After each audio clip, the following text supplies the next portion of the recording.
수보리야 여항아중 소유 사수하야 여시사등 항아 의운하오 시제 항아사 영이 다부와 수보리어나 사대 심단이다 세존아 단제 항아도 상다 무수어든 하항 기살이니까 수보리야 저 항아수 항아의 물 가운데에 있는 바 모래의 숫자와 같아서 항아수 겐지스강에 그 깔려있는 모래 숫자가 우리가 기하학적으로 많기 때문에 셀 수가 없는 겁니다. 그러니까 그 모래 숫자와 같아서 이 모래 등과 똑같이 겐지스 강이 많다라고 하면은 첫째는 항아의 물이 나왔고 두 번째는 그 겐지스 강에 깔려있는 모래가 나왔는데 그 모래와 같은 항아수의 숫자 얼마나 엄청납니까? 한강의 모래 숫자만큼 많은 그런 대한민국 뭐 이렇게 비유해도 되겠죠. 그러니까 이건 숫자적으로 그렇게 비유를 해보는 겁니다. 이 모래 등과 같은 똑같이 겐지스강 항아가 많다라고 항아가 있다라고 하면은 너의 뜻에 운하오 어떻게 말해야 되겠느냐? 이 모든 항아의 모래가 어찌 많음이 되겠는가? 그렇지 않겠는가? 수보리가 말씀하사되 아이고 그건 굉장하지요. 세존아 저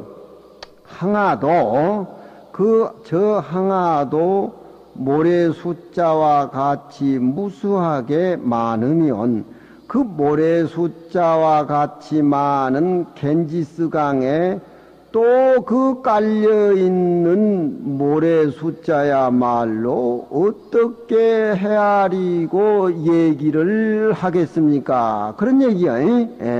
이런 건 확실히 이해를 해버려야 돼. 개념상으로. 항아수 겐지스강이 나오고 겐지스강 모래가 나온단 말입니다.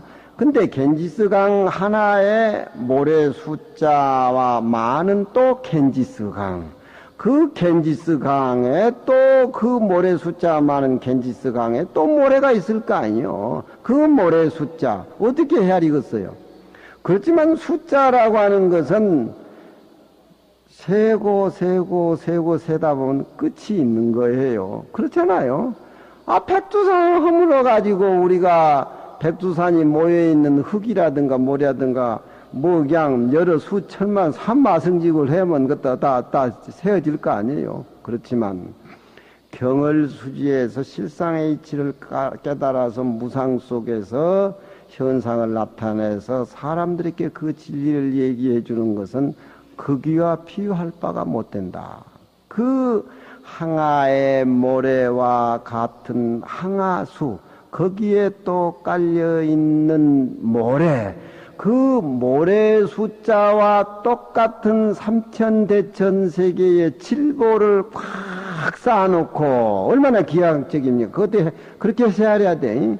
그 모래 숫자 많은 삼천대천세계 안에 칠보를 쌓아놓고 사람에게 보시한다 하더라도 그것은 유루적인 것이고 무루적인 것이 아니기 때문에 그 복을 짓는다면 복은 나중에 다 떨어지기 마련이요. 상대적인 거기 때문에. 그렇지만 금강경에 실상의 이치를 깨달아서 무상의 살림살이로 진리를 깨달아서 사람들에게 수지독성해서 깨우쳐지는 그 인연 이건 고사하고 우리 살림살이라면 당장에 우리가 시내 내려가면은 택시 요금이 부산하고 뭐 2,000원이 나오는데 1,900원 주면 용납이 안 돼요.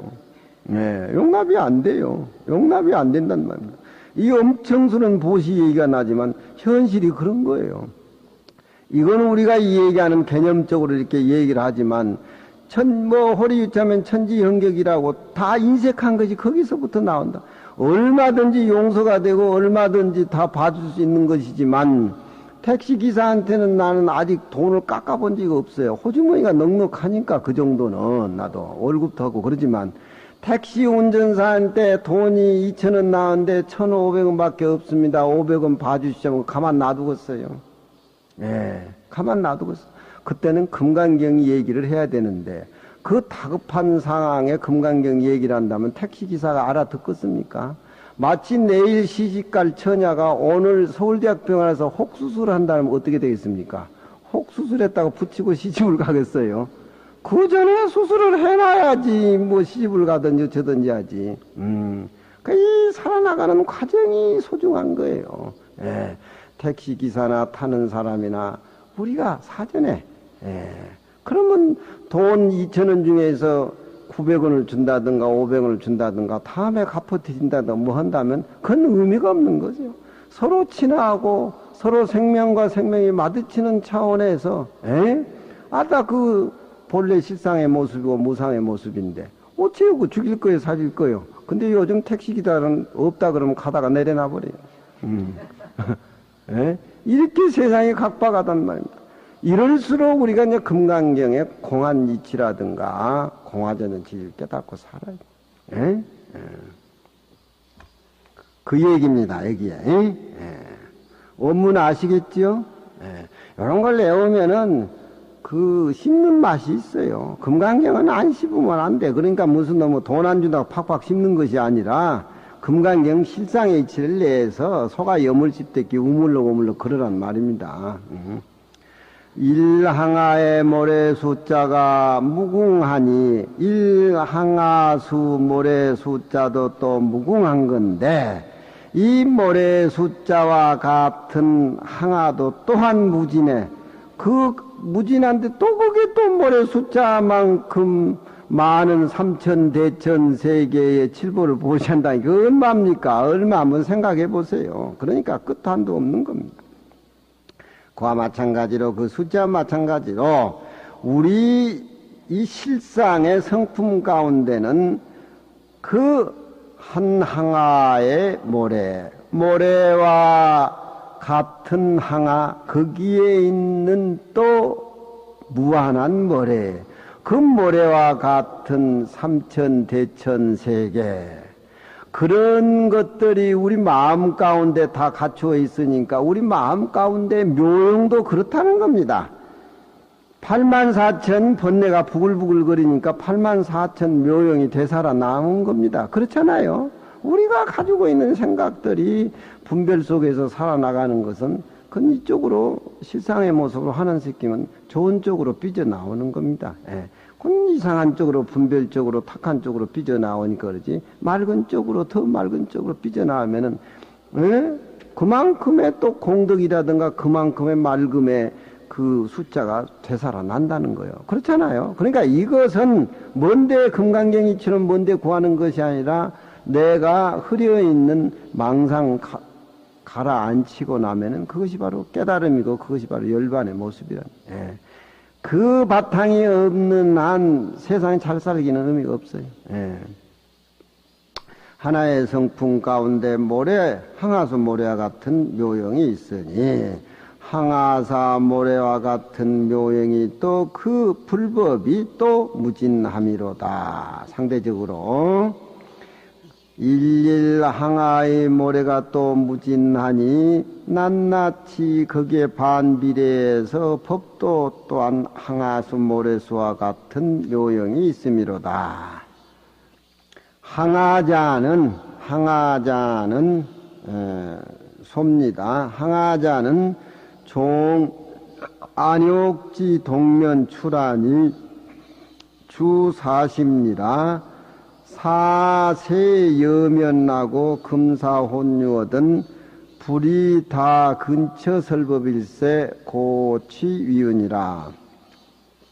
그 항아의 겐지스강 물은 그 인도 사람들이 옛날에는 그 하늘에서 내려온 물이라고 그렇게 생각을 해서 그래서 천당내수라고 천내수라고 그렇게 이름을 붙이는데 안욕지 동면으로 쫓아서 겐지스강 물이 나온다. 안욕지라고 하는 것은 이제 불교에서 우주구조론을 얘기할 적에 이 막막한 넓고 넓은 그 대해에 향수해라는 바다가 있는데 그 향수해라는 바다에 남선 동서사방인데 각기 그 주에 나라가 동서사방이 있어요. 예. 그런데 그 동서사방 각 주에 또 그 팔향수해라는 그 바다가 그 남선부주라든가 동불발제라든가 서리구탄이라든가 북구로주라든가 이 섬들을 팔향수해가 이렇게 여러 군락을 이루고 있는 그 줄을 이렇게 쌓아가지고 이렇게 흐르는데 또 밖에 칠금산이라는 쇠로 된 산이 또 향수해 밖에 7개가 이렇게 겹겹이 이렇게 쌓여 있답니다. 그 쌓여 있고 그 군락을 이루고 있는 항아사 모래의 그 동서남북의 그 섬, 군락을 있는 건 섬, 그 주에 또 이제 철이산, 쇠로 이렇게 그 줄을 이렇게 마치 이렇게 주위를 외워 싸고 있는 것이 울타리 역할을 하고 있는데 그 이쪽 동쪽 동서남북의 군락을 이루는 주에 쇠로 이렇게 울타리를 이렇게 막아 놓으니까 해가 수미산 중턱에서 이렇게 돌아가는데 이 쇠로 이렇게 울타리 같이 막아 놓은 그 철이산에 햇빛이 안 들어간다는 걸 지옥이라 그래요. 그걸 지옥이라 그래. 이게 불교에서 인도에서 고대 때로 내려온 우주 구조론적 얘기인데 그 사주에서 수미산이 하나 이렇게 생겨서 쑥 올라왔는데 그것이 8만 유순이라 그래요. 8만 유순이라 그러면 1유순에 80리, 60리가 되니까 8만 유순이라고 하면은 그 높이가 얼마나 높겠어? 그건 상상을 불허하는 산이죠. 수미산을 위주해가지고서 수미산 중턱으로서 위주해가지고 우리가 사는 요께 6천이 형성이 되고 그 후에 색계 4천이 형성이 돼요. 색계는 선정으로 가기 때문에 인물이 잘나서 색계라고 얘기하고 우리가 사는 이 욕계는 모두 욕심으로 이루어진 것들 때문에 욕계라고 그렇게 얘기를 하는데 그 수미산 맨 꼭대기에 못이 있는데 그것이 안욕지연이란답니다. 이게 안욕지연이에요. 그 겐지스강이 수미산 꼭대기에서 흘러나와가지고 나오기 때문에 모래 안에 금덩어리가 많다는 거예요. 모래 아래. 지금 그 얘기입니다. 그런 건 구체적으로 알 것도 없고 우리나 알아야 누가 이박해달라니까 대강 그런 식으로 얘기합니다. 항아자는 안욕지란 말은 수미산 맨 꼭대기 위에 연못이 있는데 그 연못에서 겐지스강이 흘렀는데 그건 천상에서 내려온 물이다. 그렇게 그 겐지스강 물줄기를 그렇게 근원을 그렇게 살핀단 말입니다. 천상에서 내려오면 수미산 맨 꼭대기에 연이 그거 내려온다. 마치 백두산 꼭대기에 천지연이 있는 듯이. 그 안욕지 못에서 동면으로 쫓아서 흘러나오니 그 겐지스강 둘레가 40리라. 40리라고 하면은 굉장하죠. 우리가 낙동강 요쪽 그 둘레가 불가해봐야 얼마 안 되죠. 몇백 미터 안 되는데. 겐지스강이 그렇게 큰 모양인갑죠. 설사놓은 거 겐지스강 봤어요? 안 봤어요? 우리 언제 한번 갑시다. 40리가 되는지 50리가 되는지. 근데 그 모래가 가늘고 같아서 여면 아주 부드러운 밀가루 같이 그렇게 변하단다. 그러니까 이 밑에서 형성되는 모래가 아니고 저 수미산 꼭대기에서 흘러내려오는 천상에서 흘러내려온 못이기 때문에 그렇다는 어떤 상징적인 그런 표현이겠죠. 모래가 가늘기가 밀가루와 같고 금과 모래가 섞여서 흐르거늘 부처님이 많이 이 근처에서 설법을 할 때 많은 비유를 들 적에는 꼭 이 항아사 모래를 취해서 비유를 삼았다. 그런 얘기입니다. 겐지스강 모래, 그 많은 모래, 그 많은 모래만큼 많은 항아사, 그 항아사에는 또 모래가 또 다 있을 거 아니겠습니까? 그렇죠? 그 모래와 같이 많은 세계, 어떻겠어요? 그 세계에다 꽉 차가지고 칠보를 보시해가지고 막 물 퍼주듯이 가져가라고 막 장 퍼주듯이 가라고 해도 그 복덕은 실상의 이치, 무상의 이치를 내가 알고 깨달아서 사람들에게 수지독사하는 것만 못하다. 그런 얘기입니다.